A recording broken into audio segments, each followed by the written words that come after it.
त सब खां पहिरियों मां इहो पुछंदसि त आपा शबीर जो जॾहिं एक्सीडेंट थियो वरी उहो हॉस्पिटलाइज़ थी वई, जॾहिं दाख़िल हुई त असांजो जेको कल्चर डिपार्टमेंट आहे जेको असांजे जेके आर्टिस्ट आहिनि उन्हनि खे सपोर्ट कंदो आहे, त छा आपा खे केतिरो उन्हनि पारां सपोर्ट मिली, केतिरो सपोर्ट कयो वियो? जी बिल्कुलु सही आहे। जंहिं ॾींहुं असां अस्पताल हुआसीं त उहो ईद जी मोकल हुयूं जी। ऐं आपा जो जेको एक्सीडेंट थियो ईद जे ॿिए ॾींहुं थियो। सही।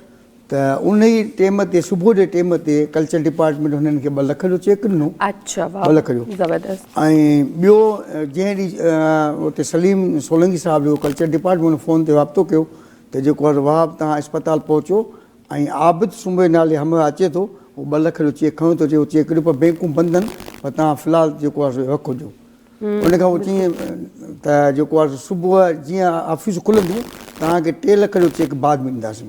सही। उहो 3 लखनि जो चेक जेको सलीम ए हमीद भुट्टो साहिबु ऐं इहे जेके उते खई आया 5 लख रुपया जेको आहे सो कल्चर डिपार्टमेंट तरफ़ां मिलियो ऐं सरदार शाह साहिबु ऐं ॿियनि कल्चर डिपार्टमेंट तरफ़ां ऐलान कयूं त सिहत खातो जेको आहे सो आपा शबिया जो ऐलान कंदो ऐं यकीनन हुकूमत सिंध सिहत खातो ऐं कल्चर डिपार्टमेंट आपा शबिया जी मालिकी कई। बिल्कुलु।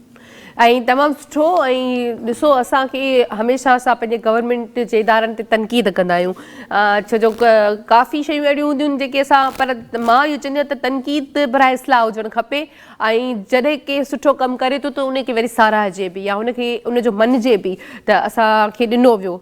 त उहा ई ॻाल्हि आहे त सर वारा त उन्हनि सां गॾु हुया हर वक़्तु। त तव्हां ॿुधायो त जेको आहे कल्चर डिपार्टमेंट उन्हनि खे केतिरो सपोर्ट कयो ऐं करणु बि खपे। ज़ाहिरी ॻाल्हि आहे सीनियर आर्टिस्ट हुजे या जूनियर, पर जंहिं हालत में उहो हुई त उहे बि कल्चर डिपार्टमेंट जी ज़िमेदारी हुई या असांजे सिहत खाते जी ज़िमेदारी हुई त उन्हनि जो इलाजु कराइणु। ज़िंदगी मौत जेको आहे उहो अल्लाह साईं जे हथ में आहे।